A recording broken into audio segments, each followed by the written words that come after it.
Existe um manual de como pregar o Evangelho. Atos capítulo 10. Comentário de Emaro Persona. Esse capítulo tem um manual de pregação do Evangelho que é muito interessante, porque quando Pedro abre a boca, ele começa agora no versículo 34, ele começa a pregar o Evangelho. E se alguém quiser pregar o Evangelho, eu acho que aqui tem todos os tópicos que são necessários para uma pessoa evangelizar outra. A primeira coisa que começa: reconheço por verdade que Deus não faz acepção de pessoas.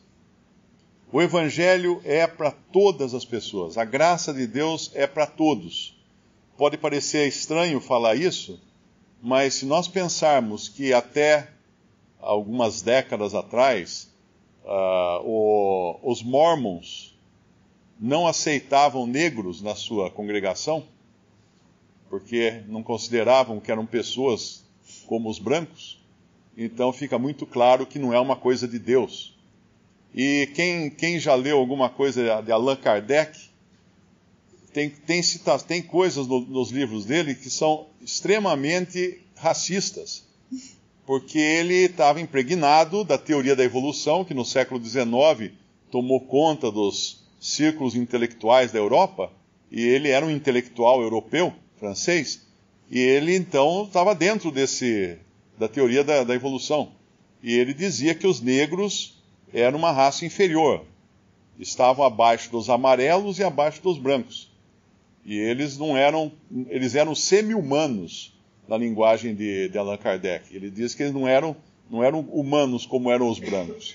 Então aí a gente já pode perceber a diferença entre uma religião do diabo, de Satanás, e algo que vem de Deus, que não faz acepção de pessoas.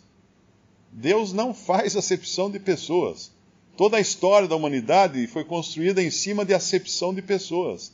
Nós vimos a escravidão no Brasil, um capítulo horrível da nossa história, e mesmo nos Estados Unidos, todo o racismo que aconteceu ali, discriminação racial ali, foi terrível. Mas Deus não é de Deus, porque Deus não faz acepção de pessoas. E é importante entender isso. E ele fala depois, mas que lhe é agradável aquele que em qualquer nação o teme e faz o que é justo. E é muito importante ler esse versículo com todas as palavras dele, porque alguém mais apressado poderia dizer que lhe é agradável aquele que em qualquer nação faz o que é justo.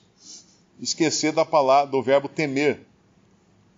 Porque o que faz o que é justo, só faz o que é justo porque teme a Deus. E o que teme a Deus, se lá em Romanos Paulo fala que não há quem tema, não há quem busque, não há temor de Deus dentro dos seus olhos, como pode então alguém temer a Deus? Cornélio nasceu de novo. Uma pessoa que tem vida agora é uma pessoa temente a Deus, ainda que não tenha total entendimento, ainda que esteja nessa condição de Cornélio. Ele é temente a Deus, ele faz o que é justo. O que ele fazia? Ele dava esmolas. E as suas esmolas subiam em memória diante de Deus. Então, a primeira coisa que deixa claro o caráter de Deus nessa pregação de Pedro, o caráter de Deus que é amplo o suficiente para abraçar todos. E depois mostrando também que ele não rejeita quem o teme. Tem um salmo, eu acho que fala... que o Senhor não rejeita um contrito de coração. Ao contrito de coração não rejeitarás, ó Deus. Alguma coisa assim que fala um versículo do Salmo. Quebrantado de coração, ou alguma coisa assim. Mas essa é a condição de uma pessoa nascida de novo. Ela passa a temer a Deus. Ela sai da posição de arrogante desafio contra o Criador e passa à posição de humilhação e temor diante de Deus. Ela não vai falar mais levianamente das coisas de Deus. E aqui depois ele vai dizer no versículo 36, a palavra que ele enviou aos filhos de Israel, anunciando a paz por Jesus Cristo. Que paz? A paz que Deus fez para com os homens. Porque os homens, sendo inimigos de Deus, alguém precisava reatar essas relações. Isso partiu de Deus, enviando o seu próprio Filho para morrer pelos seus inimigos. Não que não que Deus considerasse os homens inimigos de Deus, mas os homens consideravam Deus inimigo deles. E aí no versículo 37, ele fala de como essa palavra começou pela Galileia, depois do batismo de João, e aí no versículo 38 ele vai falar das credenciais de Jesus. E é muito importante também, quando apresentamos a pessoa de Cristo a alguém, falarmos das credenciais dele. Quem era essa pessoa? Quem era ele? Ele era sem pecado. Ele veio ao mundo, ele saiu do Pai. Ele já era filho antes de sair do Pai. Tem alguns que acham que o Senhor Jesus só se tornou filho quando nasceu no mundo. Não, ele era o Filho eterno de Deus, porque o Pai enviou o seu Filho ao mundo. Para o Pai enviar o seu Filho ao mundo, ele precisava ter um filho. E esse filho já precisava ser filho do Pai na eternidade, para poder ser enviado ao mundo. Ele já veio como filho, ele não se tornou filho depois que chegou no mundo. E aqui então fala de tudo, de como Deus ungiu a Jesus de Nazaré com o Espírito Santo, com virtude ou poder, o qual andou fazendo bem, curando a todos os oprimidos do diabo, porque Deus era com ele. Geralmente essas credenciais são bem conhecidas no lado ocidental do planeta, porque as pessoas foram cristianizadas, elas conhecem a história de Jesus. Mas muitos não creem que Jesus seja Deus e homem, mesmo em religiões que se dizem cristãs, como Testemunha de Jeová, Mórmon, Espíritas e outras. Não creem que Jesus seja Deus e homem. E a negação, essa semana um me escreveu e falou assim, mas eu conheço tantos Testemunhos de Jeová, que são pessoas tão boas, gostam de conversar sobre Deus, de falar de Jesus, e eu conheço tantos evangélicos que gostam de falar de futebol, de game e coisa assim. Por que Deus não salvaria os Testemunhos de Jeová? Simples, porque são anticristos. Porque rejeitam a divindade de Cristo, como João fala lá na sua carta, em 1 João, que aquele que vem e não traz essa doutrina, que doutrina? A doutrina da encarnação do Filho de Deus, que se fez carne, não que nasceu. É claro que ele nasceu também, mas que se fez carne, que veio em carne, melhor dizendo, veio em carne. Uma pessoa, todos nós nascemos, nenhum de nós veio em carne. Porque nós não existíamos antes para vir. Nós fomos gerados aqui e nascemos com um corpo, desde o embrião já era um corpo, mas era um corpo. Mas o Senhor não, o Senhor veio em carne, ele não tinha carne antes, ele não tinha um corpo, ele veio em carne. E aí quando dá depois essas credenciais de quem era Jesus, curava, fazia o bem, libertava os oprimidos do diabo, Deus era com ele, e aqui ele vai falar da parte crucial. E a palavra crucial nos fala de cruz, né? E nós somos testemunhas, versículo 39, de todas as coisas que fez, tanto na terra da Judéia como em Jerusalém, ao qual mataram pendurando-o num madeiro. Não existe evangelho sem cruz. Não existe evangelho sem sangue. Se você escuta alguém falar coisas maravilhosas sobre a vida no lar, o casamento, como mudar o seu caráter, como ser uma pessoa pacífica, isso não é evangelho. Isso pode ser uma aula de psicologia ou qualquer coisa assim, não é evangelho. Evangelho precisa de morte. Como lá quando Pedro, quando o Senhor fala para Pedro, mata e come. Se não tiver morte, não é o evangelho.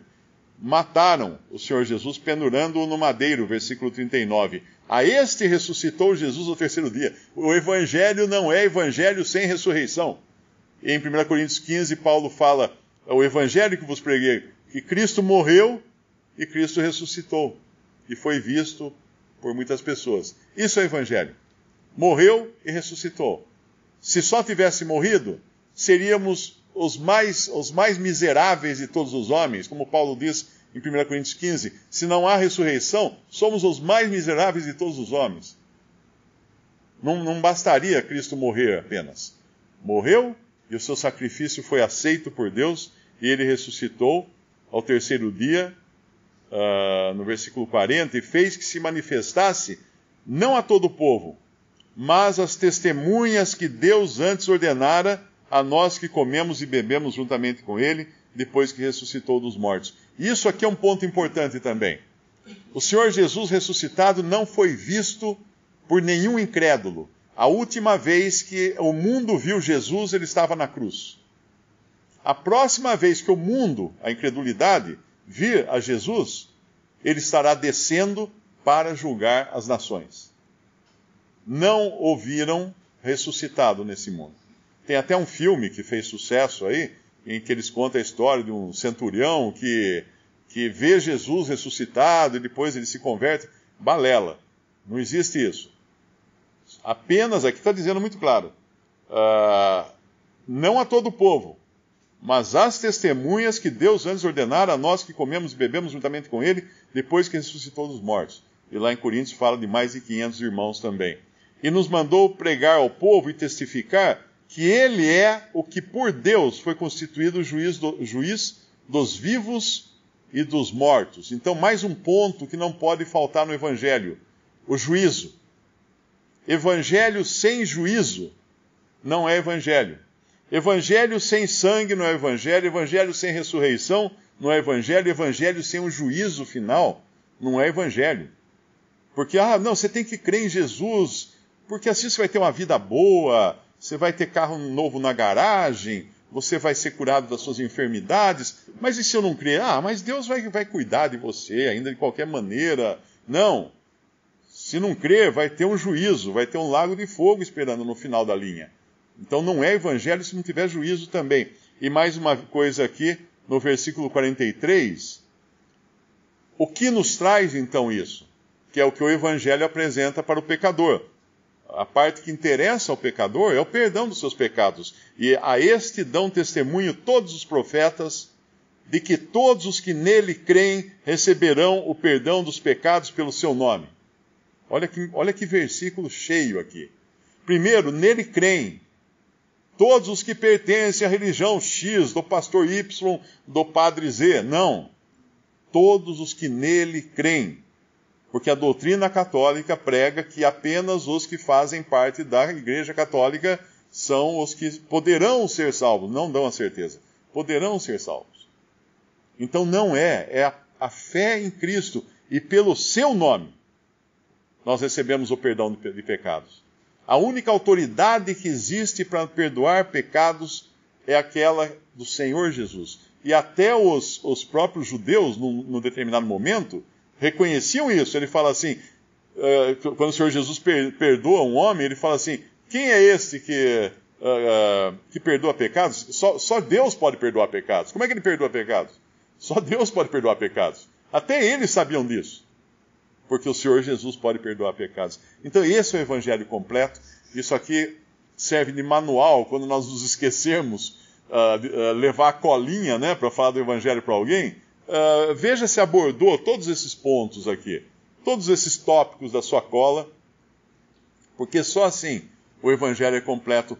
E aquele homem que havia nascido de novo, Cornélio, agora ele tem a sua salvação consumada. Porque o Espírito Santo é o selo. O que é um selo? A gente pensa muito em selo de carta, né? Mas o selo antigamente era o lacre. Era aquilo que um rei, para fechar um documento ou lavrar um documento e considerar oficial, ele pingava gotas de lacre quente, né? Que era uma espécie de cera quente, e depois com o anel dele, ou então um determinado carimbo que ele tinha de metal, selava aquilo, deixava a marca dele naquele lacre quente, aquilo ficava oficial. Então o Espírito Santo, quando ele sela uma pessoa, ele torna oficial e irredutível aquela ação, porque não há volta para trás. Os dons e a vocação de Deus são sem arrependimento, diz a palavra de Deus. Uma pessoa salva por Cristo é selada com o Espírito Santo e nunca mais vai perder o Espírito Santo de Deus. Mas Davi ora, não retires de mim o Espírito Santo, porque lá no Antigo Testamento era uma outra dispensação, era uma outra situação, e as pessoas recebiam o Espírito Santo por medida. Eles recebiam para uma determinada obra e depois não. Dependendo da situação, eles podiam estar com o Espírito agindo neles ou não. Mas nós estamos agora vivendo esse tempo em que uma pessoa selada com o Espírito Santo jamais se perderá. Esse é o Evangelho completo. Um Evangelho que chega até aqui e fala assim: olha, agora se você não andar direito, você está perdido. Isso não é Evangelho.